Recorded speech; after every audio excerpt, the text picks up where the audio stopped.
بسم اللہ الرحمن الرحیم۔ السلام علیکم۔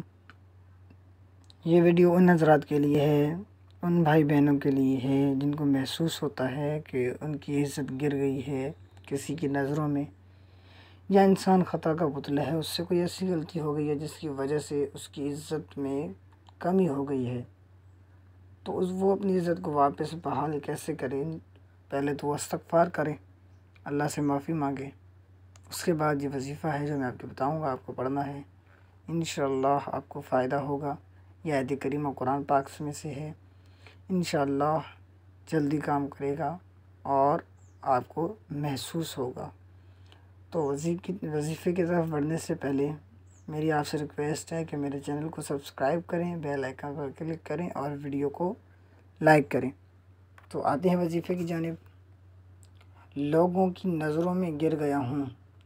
کوئی بھی جو لوگوں کی نظروں میں گر گیا ہے تو یہ آیت کریمہ پڑھے گا، میں پڑھ کے سناتا ہوں۔ یہ آیت کریمہ سورہ یاسین کی آیت نمبر 83 یعنی کہ 43 ہے، 83 ہے، تو میں پڑھ کے سناتا ہوں۔ فَسُبْحَانَ الَّذِي بِيَدِهِ مَلَكُوتُ كُلِّ شَيْءٍ وَإِلَيْهِ تُرْجَعُونَ۔ دوبارہ پڑھتا ہوں، توجہ رہے۔ فَسُبْحَانَ الَّذِي بِيَدِهِ مَلَكُوتُ كُلِّ شَيْءٍ وَإِلَيْهِ تُرْجَعُونَ۔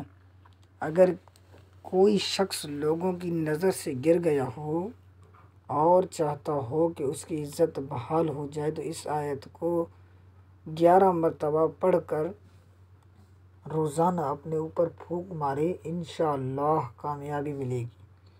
آپ کو روزانہ یہ آیت کریمہ 11 مرتبہ پڑھنا ہے اور اپنے اوپر دم کرنا یعنی کہ پھونک مارنا، انشاءاللہ آپ کو کامیابی ملے گی۔ آپ کی جو عزت یعنی کہ دوسروں کی نظروں میں گر چکی ہے وہ انشاءاللہ بحال ہو جائے گی، آپ کو فائدہ خود محسوس ہوگا۔ تو پاورفل وظیفہ ہے، انشاءاللہ عمل کریں، آپ کو فائدہ ہوگا۔ ملتے ہیں نیکسٹ ویڈیو میں۔ اللہ آپ کی حفاظت فرمائے۔ اللہ حافظ۔